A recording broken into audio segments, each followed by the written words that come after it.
Take a look around these forgotten realms, the mountains north of the Sword Coast, the vast sea of fallen stars, the very ground beneath your feet. It all feels so unchanged and permanent. Well, it isn't.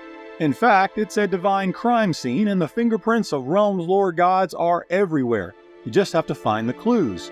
And in this 5-part series, we know exactly where to look. We're blasting through 36,000 years of Forgotten Realms history, from the first cosmic spark to yesterday. The pace is breakneck, the lore is uncut, and no, there are no bathroom stops. So strap in, and let's get to it.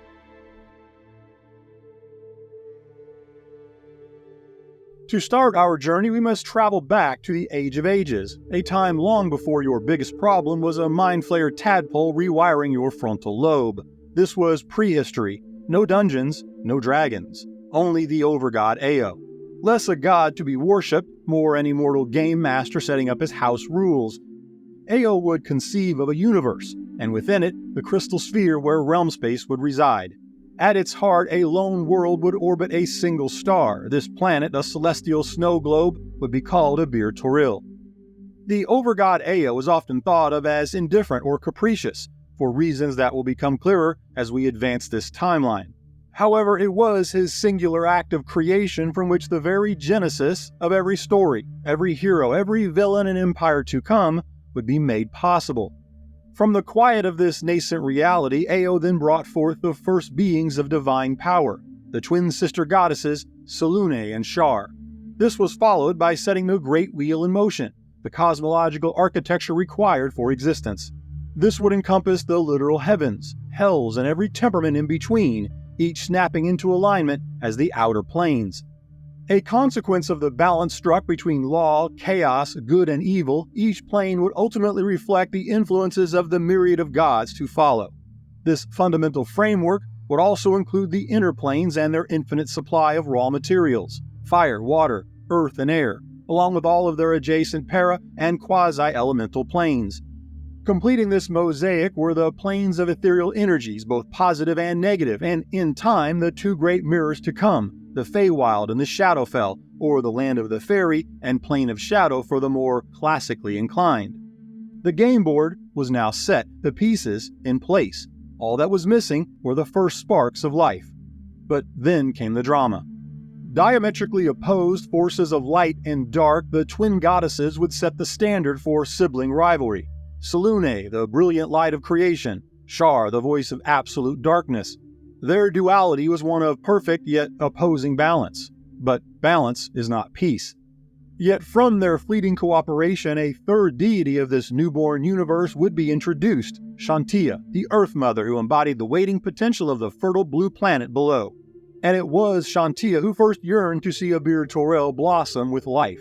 Selûne agreed. She too wanted to nurture the budding world, to ignite the stars.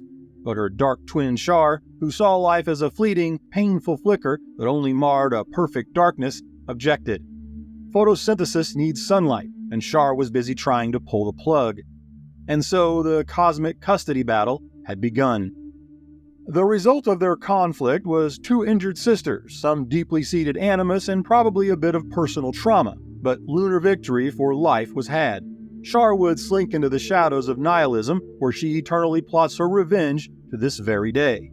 From the celestial cuts of sibling conflict bled new deities and their domains of influence.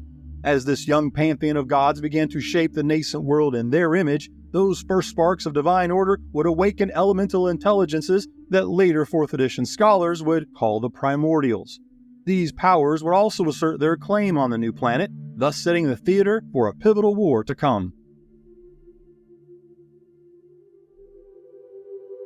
Long before names or nations, calendars or timelines, divine purpose and elemental instinct would collide for ownership of a still-forming planet.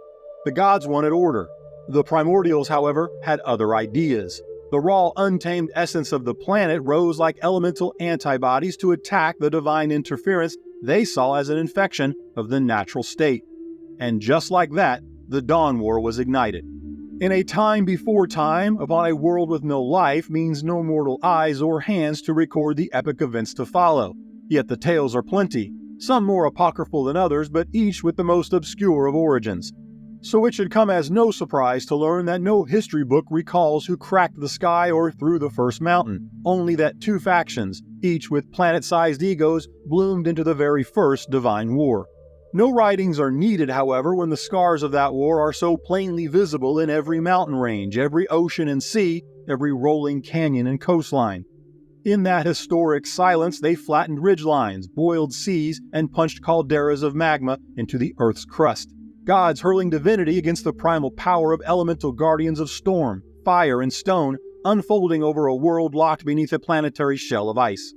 It would be circa negative 35,000 Dale reckoning when that shell first cracked and buckled. Icy continental shells crashed into what would become an embryonic ocean, the meltwater sculpting valleys in days that future rivers would spend ages polishing. The great glaciers of prehistory and the Blue Age soon unveiled the supercontinent of Meroboros, a single landmass so wide you could march for months in any direction and never see shoreline. The heavens still roared overhead, the war had not ended, but the gods and elemental lords, distracted by their own hubris and this grand feud, scarcely noticed the change. Yet with the battlefield landscape shifting, the planet could finally foster complex life. Seeds trapped for eons awoke, spores colonized newborn soil, and the first true forest clawed upward through earth, ice, and ash. Each a nucleus of life ushering in the days of thunder. 5,000 years of rubbing is racing, at least for no less than 3 emergent species, each seeking to claim their dominance upon this new world. As this chapter draws to a close and we move into an era of Genesis, it's reasonable to ask, has the Dawn War come to an end? Not even close. The chronologies and timelines of Realms lore care not for the clean chapter desires of its authors, and history's demarcation of beginnings and ends are never so accommodating. We tend to think of war as an interruption, a violent but temporary break from a normal state of peace, a storm that soon passes. The Dawn War, however, was no such minor interruption. It was an era of countless, continual conflicts. Allow me to get meta for a moment. Imagine World War I, which lasted a shade over 4 years, and World War II, which lasted 6. 2 world wars from the real, totaling a single decade. Yet our modern world is shaped by its influence, our libraries filled with innumerable heroic stories, shameful atrocities, and infinite tragedies that will never be forgotten. To put the Dawn War in proper context, take that decade of World War horrors and stack it end to end 500 times, unending and mostly unrelenting.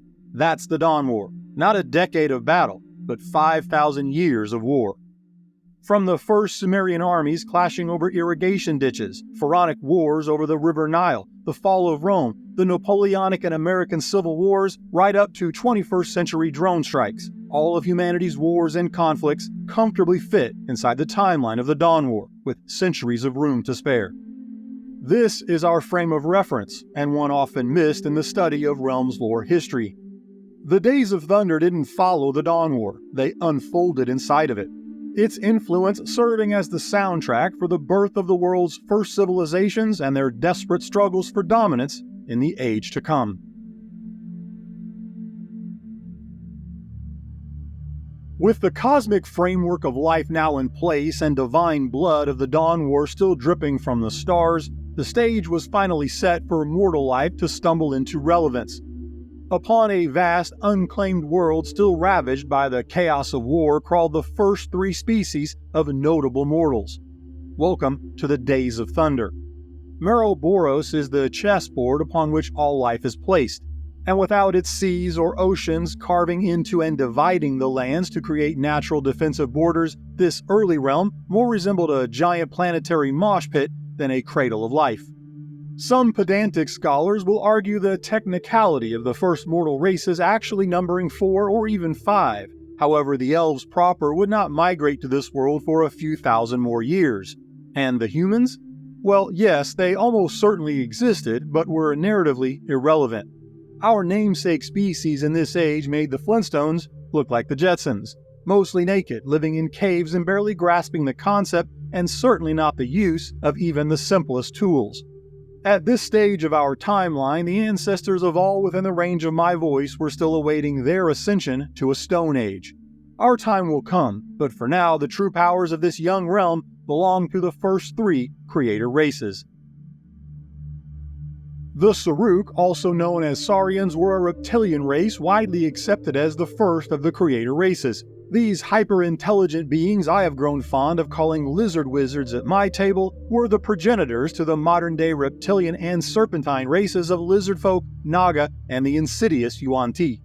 The Sarrukh established early dominance through a sprawling empire. Among its many notable realms included Okoth to the south in the region of modern-day Mulhorand, Mahershal, established on the Chultan Peninsula to the far west, and then cutting inland across what we today call the Sword Coast, the Sarrukh established Isostefafil in present-day Anauroch. Their blistering expansion quickly made them the largest empire of ancient Faerun within a single century. However, their dominance would fade, a downfall many historians link to the fracturing of their god, the World Serpent, and their continually increasing over-reliance on the ambitious Yuan-Ti. However, what makes the Sarrukh the most historic of the creator races is not that they were the first, but their role in arguably one of the most significant discoveries unearthed from this early age, or perhaps any other. The Sarrukh were the founders of a secretive order of arcanists called the Beateth. These ancient serpentine scholars and sages specialized in the study and organization of the planet's earliest magic, unraveling never-before-known secrets and codifying their collective research and knowledge. Operating from archive strongholds such as the Hall of Mist, the Beateth membership would evolve to include each of the creator races of this era, incorporating the findings, experiments, and understandings from each to advance the arcane arts. While the Beateth almost certainly made many remarkable yet unknown breakthroughs now lost to time, their most significant legacy was the creation of a magical compendia ancient historians would call the Golden Skins of the World Serpent, and modern-day sages would designate as the Nether Scrolls. This set of enchanted scrolls made from precious metals were encoded with discoveries and theories that would form the foundation of magic on Toril, influencing virtually all subsequent magical knowledge. The scrolls were unique in that repeated study by those of later sages revealed deeper, ever-expanding magical insights, making them invaluable for arcane study. Noted for their many cycles of loss and rediscovery, it would be the Netherese humans who would find the Nether Scrolls around -3533 Dale Reckoning that would form one of the most enduring histories to be written in the Chronicles of Realms lore that we will discuss a bit later. Unfortunately, today many of the scrolls have once again become lost or scattered across Toril. Some are even said to have fallen into the hands of evil, such as the Shadow Lich King, Larlock. Yet, despite these historic contributions, by -34,100 Dale Reckoning, the Sarrukh would go the way of the dinosaur. As the Sarrukh withdrew from active rule, they increasingly relied upon their servitor races, especially the intelligent and ambitious Yuan-Ti. Designed to be clever administrators and overseers, the Yuan-Ti gradually assumed much of the day-to-day rule of Sarrukh society. Eventually, the Yuan-Ti shifted their own loyalties from their Sarrukh creators to their own serpent gods, leading to widespread defection and uprisings, warfare, and an erosion of Sarrukh power. Ultimately, the Yuan-Ti seizing control and consigning the once mighty Sarrukh to obscurity. A collapsed empire serving as a perfect, if ironic, example of a civilization undone by complacency and the ambition of their own creations. Evolving from the primitive seas approximately 6 centuries later, in circa -33,500, the amphibious Batrachi would find prominence in the shadow of Sarrukh ruins. Ancestors to the Bullywugs, Kuatoa, and Doppelgangers, among others, the Batrachi would build civilizations in the sweltering marshes and fetid swamps of the Young Realm. If the collapse of the Sarrukh can be attributed to complacency, the Batrachi fall might best be summarized as a series of terrible decisions, starting with picking a fight with literal titans and ending by releasing an imprisoned primordial who would literally fracture the planet. Beginning around -31,000 during the final millennia of these Days of Thunder, and just about the time the Dawn War was losing some steam, the Batrachi, on the wrong end of a very lopsided war, made a final, fatal error. In desperation, they shattered the prisons of several primordials in a bid to snatch victory from the jaws of titanic defeat, unleashing the very elemental enemies the gods had waged a millennia-spanning and ongoing war to contain. One of the freed primordials, a draconic entity known as Asgaroth the World Shaper, celebrated its get-out-of-jail-free card by bringing down a massive ice comet to collide with the planet. In what can only be described as a true "what did you actually think would happen" moment, this ill-advised act would not only fail to alter the course of war, it would categorically end the existence of the Batrachi Empire and leave forever the scars of their hubris upon the world map. The resulting extinction-level event scholars would call the Tearfall, and in its wake entire empires were erased in fire and flood. The impact site would form the Sea of Fallen Stars, and the supercontinent of Meroboros would be shattered into the more familiar continents we know today. The residual climate collapse to follow would swiftly end Batrachi's civilization. A few survivors fled into the darkest swamps or retreated to the plane of Limbo, where some became or were confused with the Slade, depending upon your chosen lore. Regardless, their once mighty kingdoms crumbled, leaving only scattered ruins and the legacy of the races they created. The planet, now on the brink of annihilation by both the Tearfall fallout and a renewed Dawn War, was finally enough to see the overgod Aearee rise from his celestial couch to lift a godly finger and hit the divine reset. In doing so, Aearee would split Abir Torel, forming two distinct worlds, Toril for the gods and its twin Abir for the primordials. There are canonical writings that will call this event some variation of the Sundering or the First Sundering. However, approximately 14,000 years from this moment in time, the elves will perform their own high magic version of realm landscaping to bring forth the elven island of Evermeet.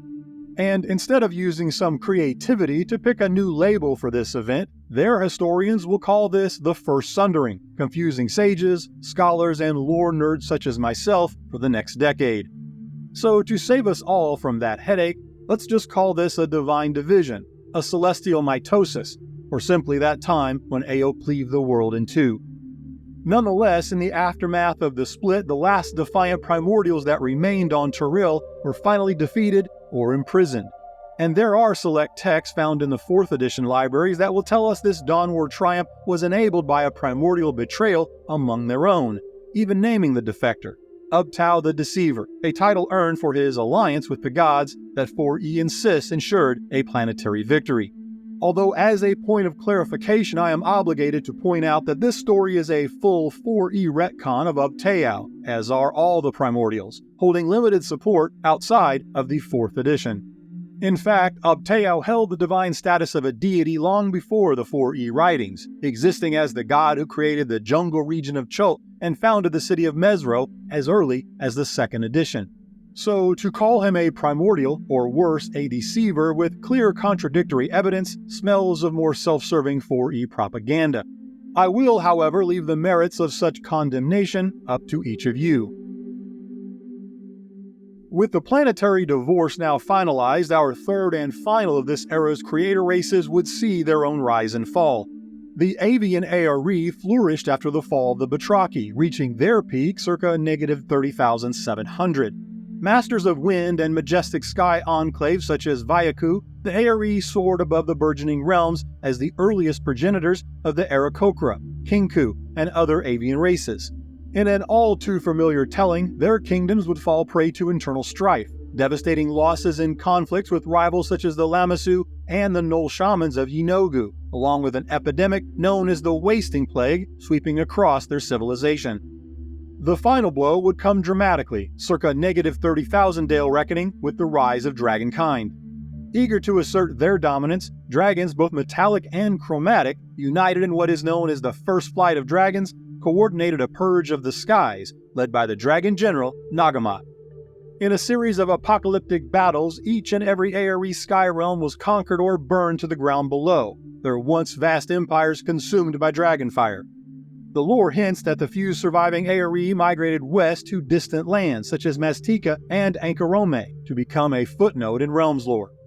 The downfall of the Aearee would mark the final chapter of the creator races. Fallen but not forgotten, each empire made significant contributions upon the era, from establishing the foundation of magic that would eventually come to be called the Weave, to creating the ancestral bloodline of over a dozen species that today call the realms home. However, as these days of thunder came to a close, winged shadows over their ruins would soon foreshadow a new age, the time of dragons. And so the Age of Dragons begins, but we'll get to that next time in part 2 of this 5-part series.